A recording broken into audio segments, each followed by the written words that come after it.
내일을 걱정하지 마라. 내일 걱정은 내일이 할 것이다. 그날 고생은 그날로 충분하다. 여러분들 오늘 하루 종일 일하고 여기 오신 분들 많으시죠? 얼마나 피곤해. 지금 예수님 이 자리에 있으면은 이 말 하고도 남았을 것 같아. 너희도 오늘 고생으로 충분한데 내일 걱정하지 말아라. 내가 다 알아서 해줄게. 예수님 분명히 그랬을 거예요. 이 말씀을 내 마음 안에 살아 움직일 때 여러분들은 진리가 너희를 자유롭게 하리라. 악마의 유혹에 빠지지 않으려면은 돈에 대한 유혹, 명예에 대한 유혹, 권세에 대한 유혹, 하느님이 계실까 안 계실까에 대한 신앙에 대한 유혹, 이걸 빠지지 않으려면 우리는 항상 기쁘게 살아야 돼요. 근데 기쁜 사람은 어떤 사람이 기쁘냐면 긍정적인 사람이 기뻐요. 또 어떤 사람이 기쁘냐 하면은 정말 마음을 욕심이 없는 사람이 기뻐요. 욕심이 꽉 차 있는 사람, 자식 출세하기를 바라는 사람, 돈을 많이 벌기를 바라는 사람, 그냥 높은 자리에 올라가기를 원하는 사람, 이런 욕심이 있는 사람들은요 기쁘지 않아요.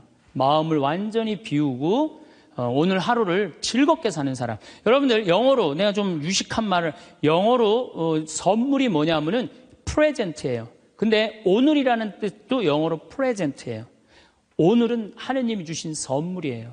오늘은 과거, 지나간 과거 여러분들 묻지 마세요. 아무리 과거를 돌이키려고 해도 과거는 돌이킬 수가 없는 거예요. 과거에 연연하는 사람들 우울증에 걸려요. 그 다음에 미래에 대해서 미리 걱정하지 마세요. 여러분들이 아무리 걱정해봤자 여러분들이 걱정하는 게 95%는 일어나지 않을 거래요. 전혀 일어나지 않을 것에 쓸데없는 걱정을 하고 있는 거야. 제일 중요한 건 오늘을 즐겁게 사는 거야. 밥 세끼 먹고 눈 콧구멍 2개 있는 게 얼마나 여러분들 감사한 줄 아세요?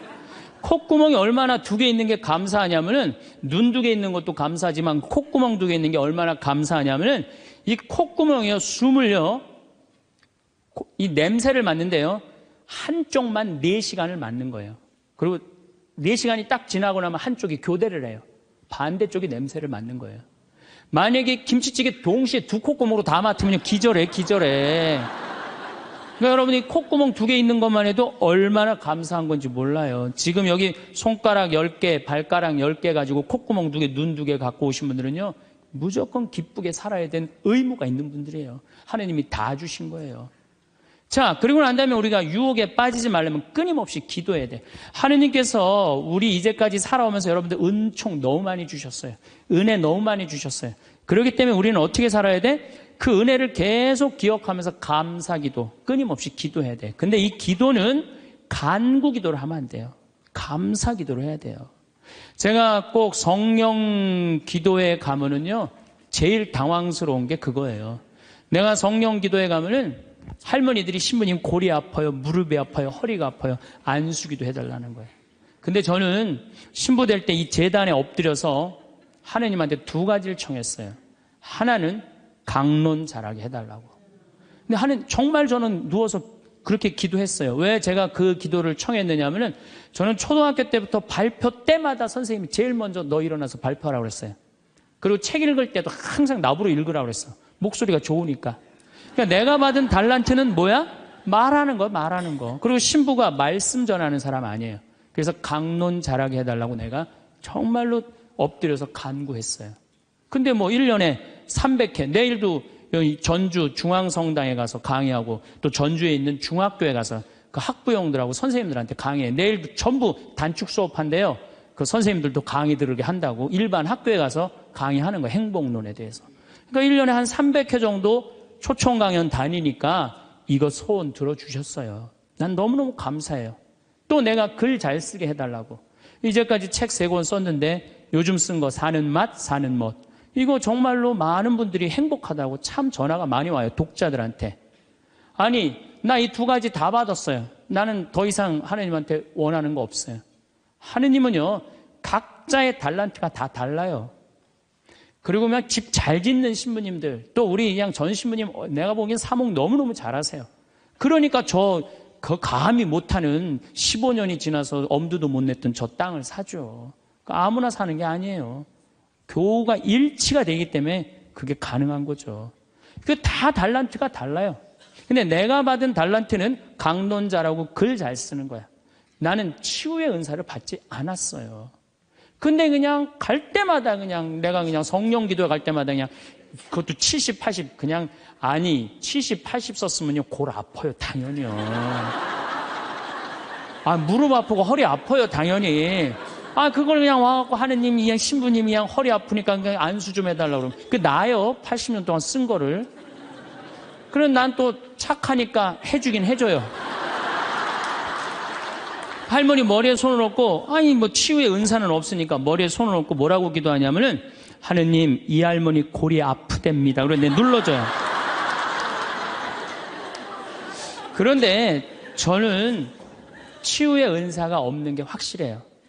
우리 오홍진 신부님은 정말로 이 안수의 능력이 있으신 것 같아. 이쪽 쓰러진다, 이쪽 100명 막 쓰러지고 막 이쪽 쓰러진다.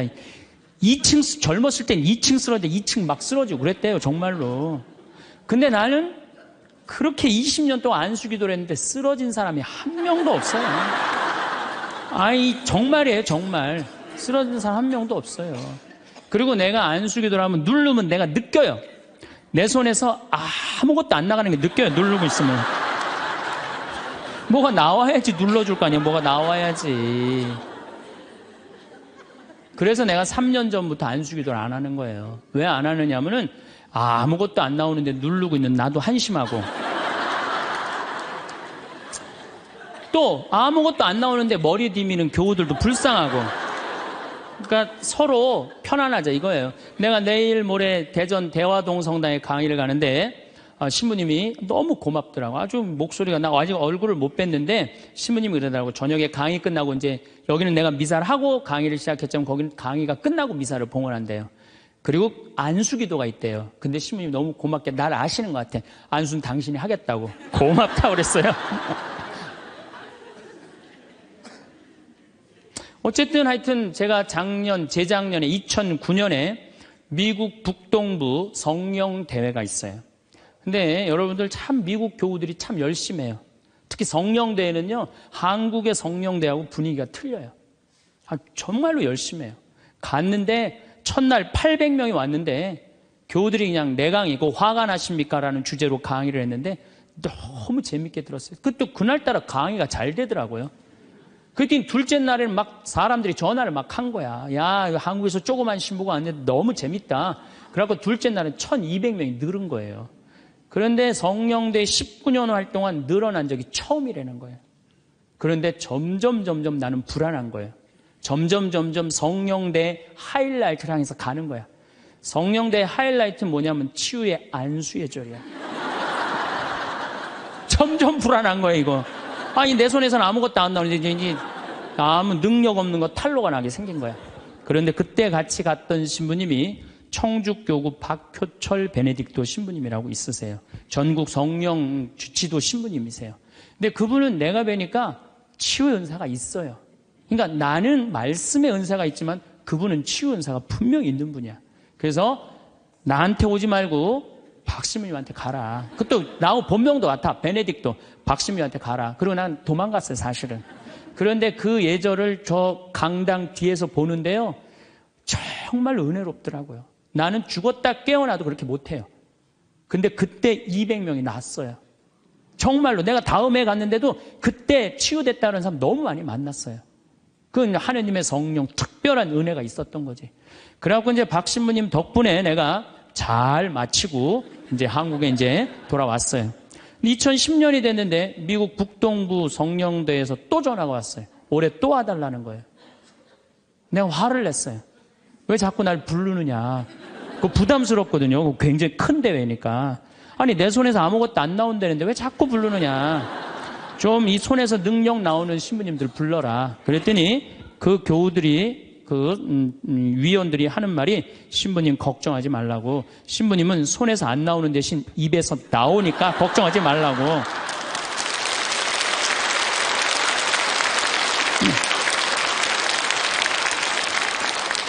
아 그러느냐?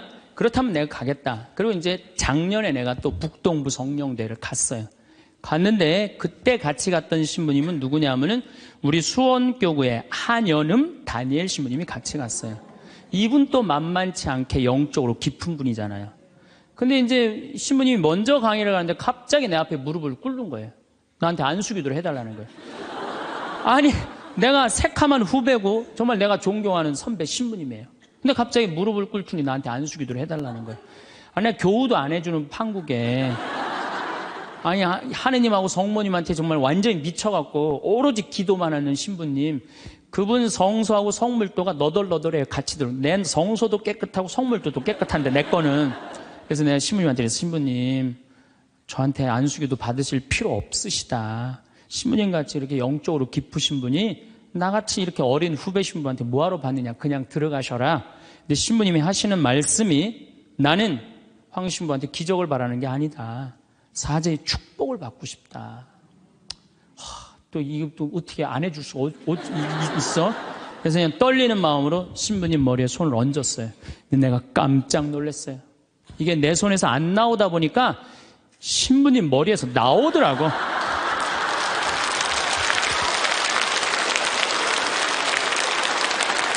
아니, 정말로 성령의 기운이 느껴지는 거예요. 정말로. 이야, 이러는 수도 있구나. 이게 내가 안 나오면 머리에서 나오는 수도 있구나. 하지만은 우리가 하느님을요, 골 아프면 골 고쳐주고, 머리 아프면 머리 고쳐주고, 무릎 아프면 무릎 고쳐주고, 허리 아프면 허리 고쳐주는 분이 아니에요. 하느님은요, 찬양 받으실 분이에요. 하느님은 영광 받으실 분이에요. 하느님 우리 심부름꾼 아니에요. 그것도 돈이나 많이 주면서 시키면 내가 몰라. 달랑 1,000원 주면서 뭘 그렇게 많이 시켜. 그러니까 자꾸 간구 기도를 하다 보면 어떤 유혹에 빠지느냐 하면은 여기가 아닌가 봐. 천군 보살한테 가는 거예요. 그래서 천주교 교우들이요, 전보로 많이 다니는 거예요. 그래서 일단 찬양기도, 감사기도 하는 교우들은요, 하느님 의심하지 않아요. 그리고 얼마나 은혜로워요.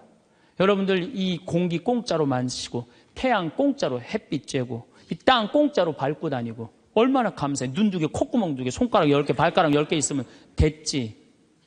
주님께서 여러분과 함께 마음을 드높이 우리 주 하느님께 감사합시다. 말로는 맨날 마땅하고 옳은 일이래. 말로는. 감사 기도를 해야 된다는 거예요. 미사 내용 전체가 뭐냐면 감사 기도예요. 감사 기도. 그래서 여러분들 오늘 이후부터는 끊임없이 기도해야 되는데 어떤 기도를 해? 감사 기도를 해라는 감사 기도. 그리고 진정한 기도는요.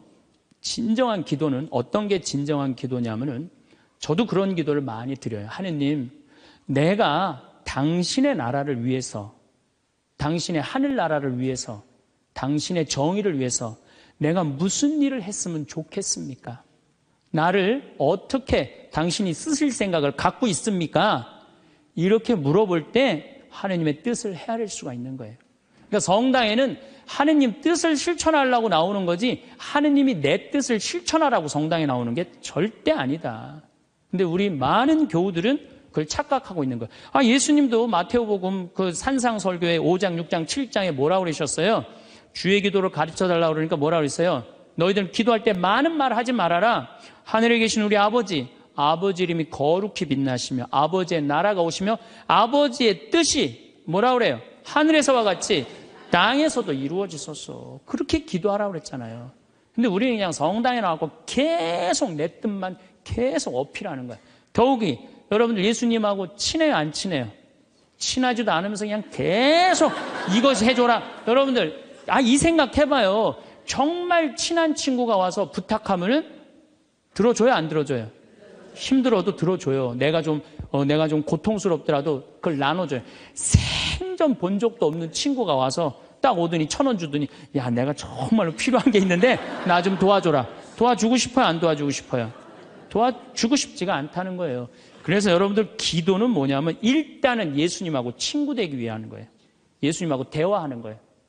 대화를 해서 예수님, 당신이라면은 이 땅을 사겠습니까? 안 사겠습니까?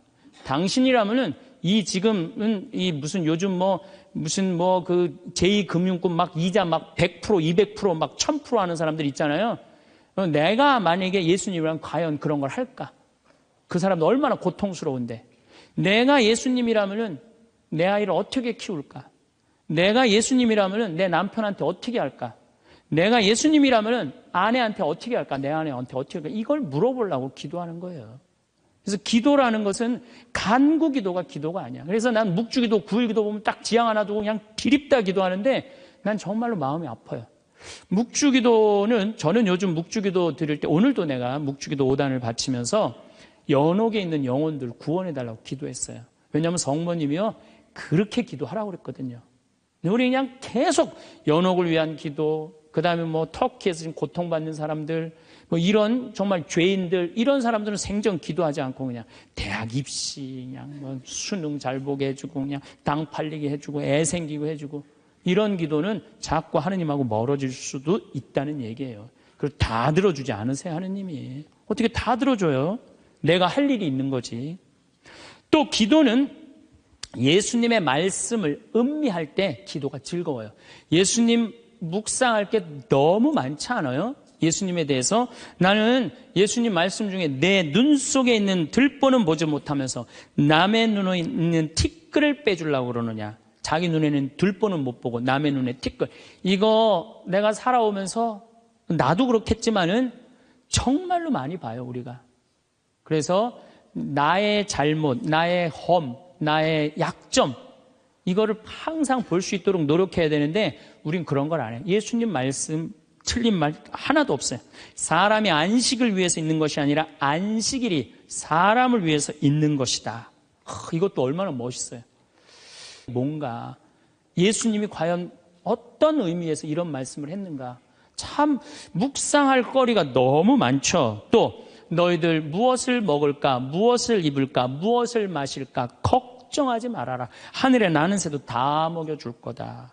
그리고 내일을 걱정하지 마라. 내일 걱정은 내일이 할 것이다. 그날 고생은 그날로 충분하다. 여러분들 오늘 하루 종일 일하고 여기 오신 분들 많으시죠? 얼마나 피곤해. 가서 씻고 누워서 그냥 쉬고 싶은데 여기까지 온 분 예수님, 내가 지금 예수님 이 자리에 있으면은 이 말 하고도 남았을 것 같아. 너희도 오늘 고생으로 충분한데 내일 걱정하지 말아라. 내가 다 알아서 해줄게. 예수님 분명히 그랬을 거예요. 이 말씀을 내 마음 안에 살아 움직일 때 여러분들은 진리가 너희를 자유롭게 하리라 처럼 정말로 자유롭게 살 수 있어. 근데 예수님 말씀이 하나도 없어. 그냥 성서 하나 붙잡고 하루 종일 묵상해 본 적도 없고 일주일 내내 묵상해 본 적도 없어. 그냥 성서를 읽은 적도 없어. 그러면은 여러분들은 기도가 어려운 거예요. 점점 기도하는 방법을 잃어버리는 거예요.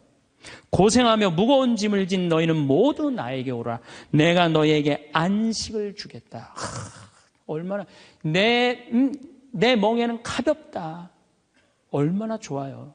예수님 말씀을 가만히 묵상해 보면은요, 다 위로의 말이야. 내가 너를 너무 사랑하니까 걱정하지 마라. 내가 있는데 뭐가 그렇게 걱정이 많으냐. 전부 그런 내용이에요. 함께 하겠다. 내가 너희와 함께 하겠다. 나는 너를 이제 종이라 부르지 않고 뭐라고 부르겠다? 벗이라고 부르겠다. 예수님 행하신 행적을 봐요. 가난한 사람, 팔 하나 없는 사람, 눈 먼 사람, 귀 먼 사람, 나병으로 고생하는 사람, 또 죄 속에 있는 죄녀, 창녀, 가늠한 여인, 이 세상에 오셔서 그런 버림받고 고통받는 이들 속에서 사시다 가셨잖아요. 그분 삶을 가만히 이렇게 드라마를 보듯이 쫙 보면은 이거 끊임없이 기도할 수 있어요. 해도 끝이 없어. 예수님의 삶을 묵상한다는 게. 그러면은 그 안에서 예수님과 하나 되면은요, 그 다음 단계, 더 높은 단계 기도를 할 수 있어요. 근데 맨날 이거 달라, 저거 달라, 요거 해달라, 저거 해달라 그러면요, 그 사람은 깊이 신앙생활을 할 수가 없어요. 그럴 것 같아요? 안 그럴 것 같아요? 그렇죠? 그러니까 오늘 이후부터는 간구기도 하지 마세요. 이미 너희들 필요한 거 하느님 아버지가 이미 알고 있다. 그러시지 않으셨어요? 예수님이 그러셨거든요. 예수님 말씀은 되씹으면 되씹을수록 깊은 맛이 나요. 그래서 기도라는 건 뭐냐면 영적인 하느님을 느끼는 거예요. 영적인 하느님을 느끼는 거. 자, 우리가 기도가 구송 기도가 있다고 그러죠? 그 다음에 무슨 기도가 있어? 묵상 기도가 있죠? 그 다음에 무슨 기도가 있냐면 관상 기도가 있어. 관상 기도. 그 다음에 이제 어려운 단계로 넘어가면 일치의 기도가 있어요. 그게 무슨 기도냐면은 성당에 앉아서 하느님을 느끼는 거예요. 온 우주에 시편 19편 그 말도 소리도 비록 이야기 없어도 온 세상으로 퍼져나간다는 하느님을 느끼는 거야. 그러면은 성당에 1시간 앉아 있어도 1분 지나가는 것처럼 후딱 지나가요. 어떨 때는 3시간도 후딱 지나가요. 하느님을 느끼는 거냐. 말씀이 이제 넘어서서는 온 우주에 꽉 차 있는 하느님을 느끼는, 살아있는 현존하시는 하느님을 느끼는 거야. 그런 하느님을 느끼다 보면은 이제 성인들이 이제 그 다음에는 어느 단계로 가요? 탈원 상태 가는 거. 온전히 하느님을 느끼는, 희열을 느끼는 거죠. 세상 아무것도 필요 없어. 돈도 명예도 권세도 아무것도 필요 없어. 근데 하느님만 내 안에 살아있다면 모든 게 행복한 거야. 그래서 끊임없이 기도하면은 악마의 유혹에 넘어가지 않는다는 거예요. 그래서 여러분들은 이제 제가 제일 걱정인 게 50살 되신 분들 60년 남았어요. 아니 어제 발표 나왔잖아요. 2040년에 평균 연령이 몇 세라고? 90살이에요. 그럼 여러분들 지금 50살 되신 분들 2040년이면 몇 살이냐면은 80살이에요. 80살이면 그때 가면은 또 늘어날 것 같아요? 안 늘어날 것 같아요? 또 늘어나요. 그래서 110살이에요. 그러면은 남은 60년 동안 내가 영적인 인간으로 살 거냐, 육적인 인간으로 살 거냐, 늙어서 어떻게 할 거야? 힘도 없는데 기도라도 열심히 해야지. 그래서 제일 좋은 기도는 뭐냐면은 제가 여러분들한테 청하는 건 뭐냐면은 기도 공동체 단위라는 거예요. 제가 프랑스 떼제 공동체에 가서 일주일 동안 기도를 했는데요. 3,000명씩 와요. 일주일에. 월요일부터 주일날 점심 때까지 모여서 아침 기도, 낮 기도, 저녁 기도, 그 다음에 미사. 똑같아 일주일 내내. 그런데 성당에 다니든 안 다니든 3,000명. 많이 올 땐 여름엔 3만 명이 와요. 근데 우리나라는 아직 그런 데가 없어. 일주일 내내 모여서 기도하는 데가 없어. 그래서 내가 이제 평창을, 그래서 토요일 날 저녁에는 또 우리 부관장 신부님이 너무 노래를 예쁘게 잘해. 그래서 이제 떼제 기도를 시작을 했어요. 그래서 이제 기도하는 그런 공동체를 만들어서 여러분들도 삶에 지쳤을 때 와서 일주일 동안, 60살쯤 돼갖고 일주일 정도 와서 기도하고 가면 얼마나 좋겠어요. 그렇죠? 그러니까 그런 공동체를 많이 믿는 사람들이라면 찾아다니라는 거예요. 영적인 세상을 위해서 시간을 투자하고 마음을 투자하라는 거죠. 그래서 신부님 끊임없이 기도하는데 제일 좋은 게 뭡니까? 미사 참여예요. 첫 번째 좋은 건 미사 참여. 미사 참여 1년 내내 평일 미사 다니시는 분들은요, 말할 수 없는 마음 안에 기쁨이 있어요. 1년 내내 미사 안 빠지시는 분들 제가 말씀드리는 거 무슨 말인지 아시죠? 그 시간이 얼마나 좋아. 조용하고. 이 성당 안이 얼마나 세상하고 완전히 단절된 거 아니야. 그 시간만은. 그리고 예수님하고 하나 되는 시간이잖아요. 그래서 아무리 힘들어도 직장 끝나고 난 다음에 가방 들고 와서 미사 참여하고 가는 사람들, 이 사람들은 제일 행복한 사람들이에요. 그래서 미사야말로 가장 완벽한 기도다. 그래서 여러분들 주일 미사 말할 것도 없고 평일 미사 시간 내서 오시면요, 하느님께서 이끌어 주셔요. 그 다음에 두 번째, 끊임없이 기도하는 방법 중에 하나 성서 읽는 거야. 제 경험에 의하면은 구약 성서부터 신약 성서 끝까지, 처음부터 끝까지 완전히 정독 5번만 하면은요, 이 세상 사는 길이 보여요. 하느님의 섭리가 역사하심이 보여요. 그리고 어떻게 살아야 되는지 정말 마음에 진리가 흘러 넘쳐요. 그래서 성서를 읽어라. 성서를 정독을 해라. 성서 안에는 보물이 꽉 차 있어요. 그래서 성서를 적어도 5번 정도 정독을 해라. 5번. 자, 그 다음에 5번 정독을 했으면 그 다음에 할 일이 있어요. 기도 중에 정말 좋은 기도는 성지순례. 성지순례. 제가 지금 성지순례를 2년에 한 번씩 매년 정기적으로 가요. 그런데 예루살렘에 가보니까요, 예수님의 발자국이 느껴져요. 예루살렘에 가보니까. 그리고 갈릴레아 가보니까 물고기가 밤에 얼마나 튀는지, 예수님 밤새 제자들이 물고기 잡는 거 보면서 참, 물고기 저쪽에서 튀는데 이쪽에서 막 한 것 같아 보니까 그냥 예수님이 그 2000년 전에 행하셨던 말씀, 그게 다 살아 움직이는 거예요. 이집트에 가갖고 출애굽 경로를 밟아서 시나이산 꼭대기, 모세가 십계 받으러 갔는데 올라가 보고 예루살렘에 내가 들어갈 때 이스라엘 백성이 얼마나 기뻤을까 느껴져요. 사도 바오로가 예수님 다마스커스에서 회개하고 난 다음에 이 그리스, 터키 이거 전부 교회 세우러 7개, 뭐 필라델피아 교회, 뭐 이런 교회들 전부 다 세우러 가는데 지난 2월 달에 갔다 왔거든요.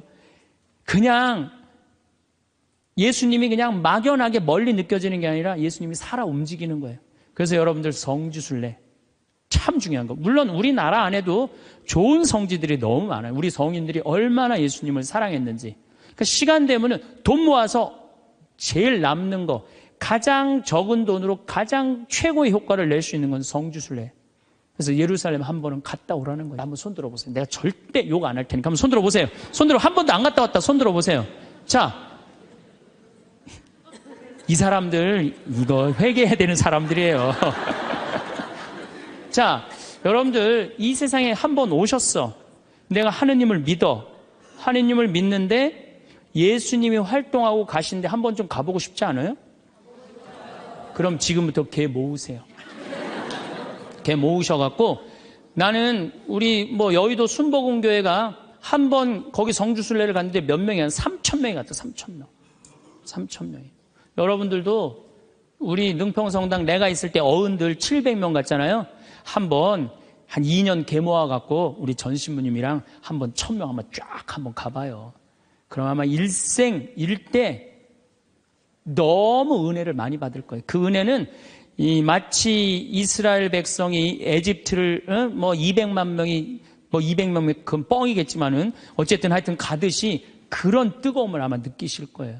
저는 그래서 우리가 끊임없이 기도하는데 정말 좋은 거는 성지순례다. 돈 모아서 성지순례 가라. 다시 한번 말씀드리지만 재물은 쓴 것만 재물이에요. 쓴 것만 내 재물이에요. 제가 지난번에 산호세 강의를 갔는데 나를 비행장에 데려다준 자매가 하나 있어요. 친구가 5억을 떼어먹고 갔대요. 재산이 싹 날아갔대요. 근데 유일하게 자기가 아깝지 않았던 거, 성지순례 간 것만 아깝지 않더래요. 그거 갔다 오기를 얼마나 잘했는지 성지순례 때마다 갔다 온 게 그것만 자기 마음 안에 살아 움직이더래요. 여러분들도 나중에 이 돈 저 돈 떼어먹고 땅 치고 통곡하지 말고 미리 지금 돈 모아서 성지순례 갔다 오십시오.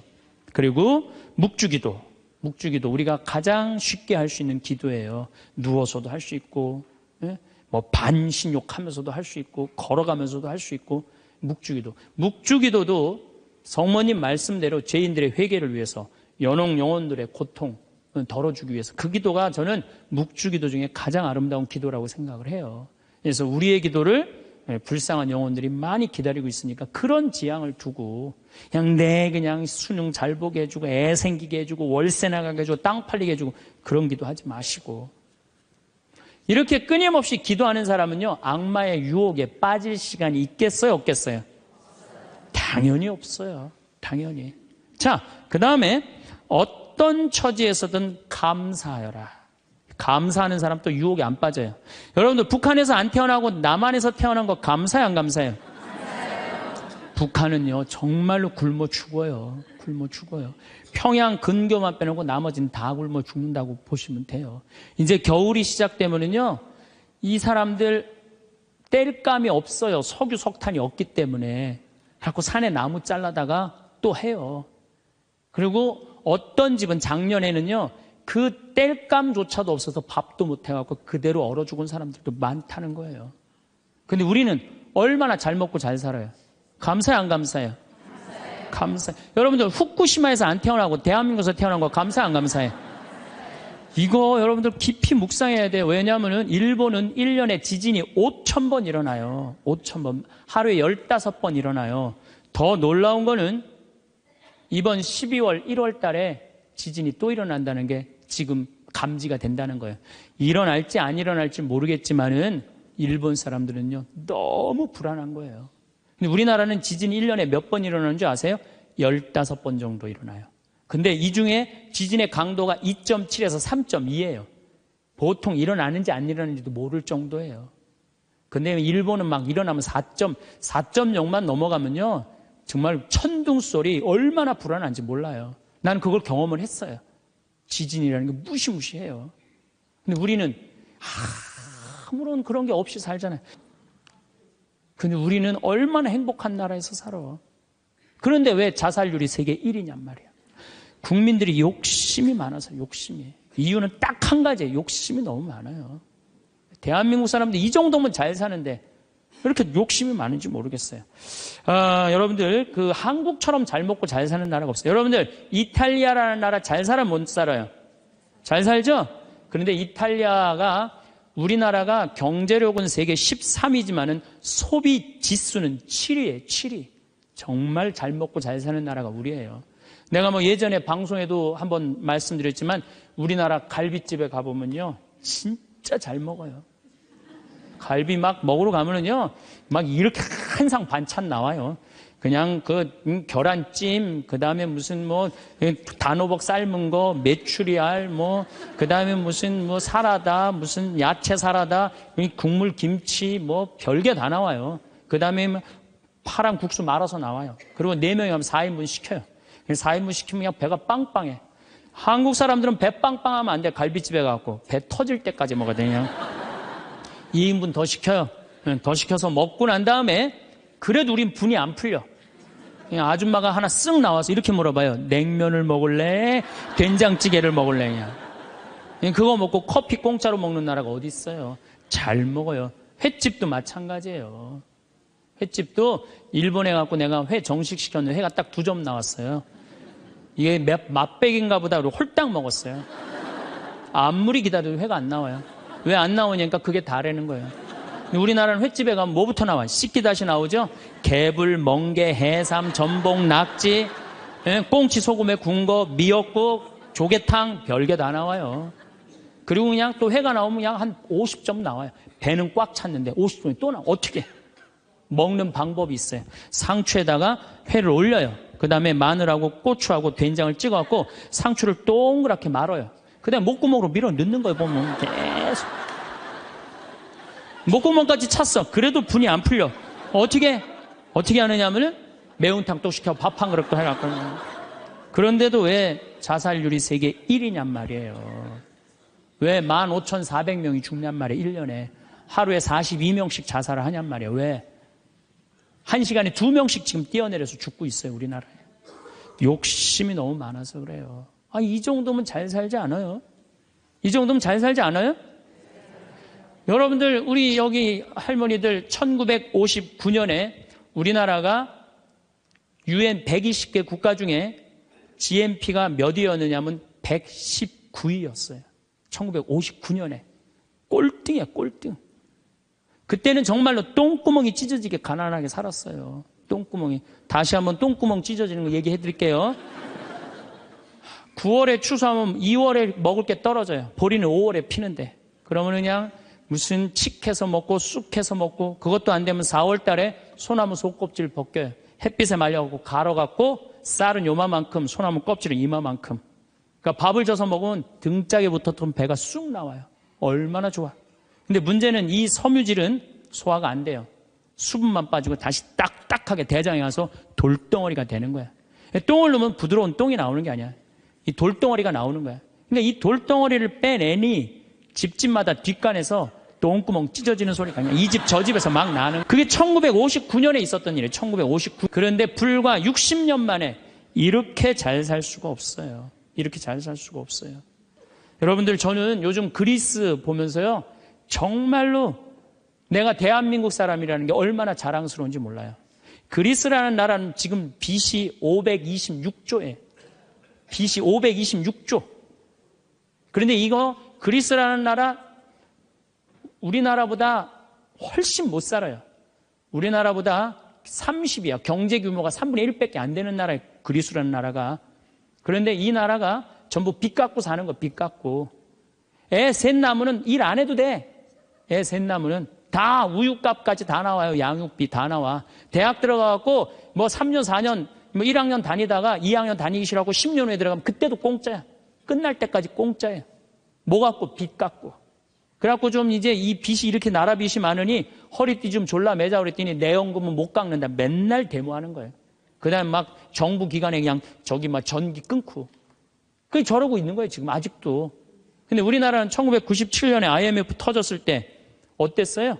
국민들이 전부 뭐 했어요? 금 모았잖아요. 금. 내가 그래서 여러분들 마지막으로 금모으기 운동이 우리가 얼마나 대단한 건지 지금부터 잠깐 읽어 드릴 테니까 한번, 이게 누가 쓴 거냐면 이름도 무지 어려워요. 슝홍빙이라는 중국 사람이 쓴 거예요. 이게 베스트셀러예요.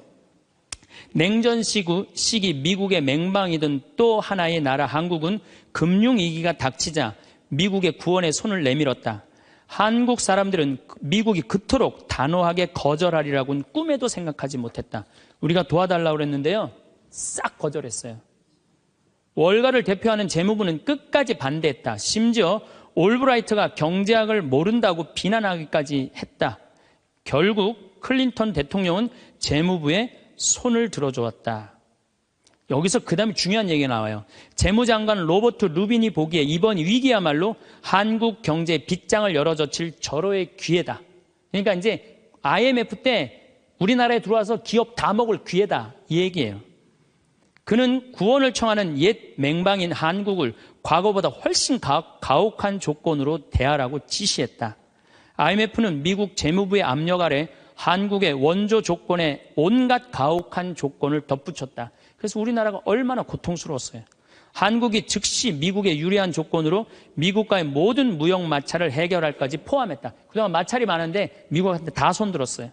분노한 한국민들은 IMF가 언제나 미국 편에 서서 갖가지 불합리한 조건을 내건다고 비난했다. 한국 정부는 하는 수 없이 미국의 조건들을 받아들이고 미국이 은행 지점들을 한국에 설립하도록 허락했다. 시티은행, 그 미국 은행이에요. 외국 기업들이 보유할 수 있는 상장회사의 지분은 원래는 26%라 이 운영권을 못 갖고 있었는데 그때 50% 상향 조절했어요. 외국인이 개인이 소유할 수 있는 기업의 주식 지분은 7%에서 50%로 늘어났어요. 그래갖고 외환은행 전부 다 론스타한테 뺏긴 거죠.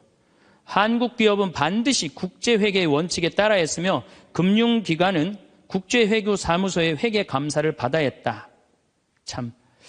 그러나 국제금융재벌들은 한국의 강한 민족성들을 너무 얕잡아 보았다.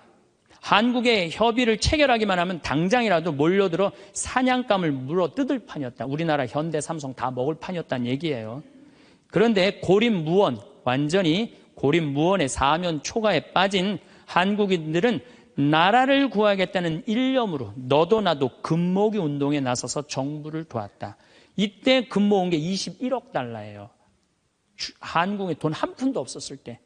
놀라운 거는 금모으기 하고부터는 5억 달러 수출 계속 적자였다가 이때부터 흑자로 전환하기 시작해. 이게 흑자의 출발점이 돼요. 금모으기 운동이. 그래서 이걸 극복한 나라예요. 서양의 기업들은 한국 대기업을 거의 하나도 사들이지 못했다. 한국 경제는 가장 어려웠던 1998년 여름의 악몽에서 완전히 빠져나올 수 있도록 수출을 빠르게 회복했다. 금모으기 운동부터 그랬다는 거예요. 국제금융재벌들과 미국 재무부는 공연히 헛물만 켜다가 만셈이 되었다. 뿐만 아니라 한국으로 하여금 정부가 경제를 주도할 절대적인 필요성을 확실히 깨닫게 해줬다. 마이크로소프트가 한국 최대의 소프트웨어 기업을 삼키려는 시도도 물 건너 갔어요. 그러니까 미국 애들이 그때 한국 다 살라고 그랬어요. 근데 그것도 못 샀고 8개의 한국 지방 소프트웨어 기업들에게 그 몫이 돌아갔다. 다 우리나라 기업들이 다 샀다는 얘기예요. 포드가 기아 자동차를 구입하려던 계획도 빗나가 버렸다. 그때 기아가 망했거든요. 근데 빗나갔어. 우리가 금 모아서. 현지 기업이 포드의 꿈을 현대가 구했죠. 꿈을 보기 좋게 꺾어준 것이다. 이렇게 우리나라가 그 IMF를 벗어난 민족이야. 그런데 이렇게 대단한데 아니 정치를 보면은 사회를 보면 한국이 현찮다고 그래. 내가 보기에는 한국이 대단한데 얼마나 대단해. 그리스하고 우리나라하고 정반대 아니에요. 그래서 이 IMF를 넘어서서 지금 이렇게 우리가 전 세계가 지금 금융위기를 겪고 있잖아요. 지금 그리스, 이탈리아, 스페인, 프랑스 다 무너지고 있잖아요. 근데 우리나라는 아직도 경쟁력이 있다는 거예요. 이렇게 대단한 사람들이 모여 살아갖고 우리나라 이름이 대한민국이에요. 아니 그럼 이렇게 기가 막힌 나라에 살면서 국민들이 감사해야 될 거 아니야. 감사는 온데간데 없고 원망, 비난 맨날 이런 것만 있어요. 그러니까 국민들이 안 행복한 거야. 그래서 나는 사도 바오로가 항상 기뻐하라. 끊임없이 기도하여라. 어떤 처지에서든 감사하라. 이것이 우리 주 예수 그리스도를 통하여 드러내신 하느님 아버지의 뜻이다. 그러니까 여러분들 신앙생활하는 사람은요, 어떻게 해야 돼? 항상 기뻐하고 끊임없이 기도하고 어떤 처지에서든 감사해야 되는데 대한민국 처지는 괜찮다. 나머지 왜 괜찮은지는 다음 시간에 제가 또 이어서 강의를 하도록 하겠습니다. 감사합니다. 황창연신부님 명강에 잘 보셨나요? 오늘 행복특강 중 일어나지도 않은 일들에 대한 걱정을 말씀을 해주셨는데요. 오늘을 기쁨이 흘러넘치게 잘 보내라. 오늘 감사히 잘 보내라는 뜻을 담은 다양한 철학자, 종교, 지도자, 심리학자들의 이야기도 좋아서 몇몇 주요 학자들과 그들의 명언 공유드려요. 잭 켄트필드 내일에 대한 최고의 준비는 오늘 최선을 다하는 것이다. 아지드 칼리드 내일 걱정을 오늘의 행복을 망치는 도구로 사용하지 마라. 윌리엄 오슬러 내일의 걱정을 오늘의 일에 끌어들이지 마라. 오늘 해야 할 일을 할 뿐이다. 벤저민 프랭클린 미래를 걱정하지 말고 현재를 살아라. 마하트마 간디 어제는 지나갔고 내일은 아직 오지 않았다. 우리는 오늘을 살고 있다. 존 우든 내일은 두려워할 필요가 없다. 어제는 이미 없고 오늘은 우리가 가진 전부이다. 코리텐 붐 내일에 대한 걱정은 오늘의 힘을 빼앗아 간다. 마하트마 간디 미래는 우리가 지금 무엇을 하는가에 달려있다. 조지 맥도날드 내일의 문제를 내일 해결하라. 오늘은 오늘의 일에 충실하라. 랄프 월도 에머슨 걱정은 우리의 행복을 해치는 가장 큰 도둑이다. 오늘을 온전히 살아라. 이 명언들이 조금이나마 마음의 평안을 찾는 데 도움이 되길 바랍니다. 오늘도 평온히 함께 감사합니다.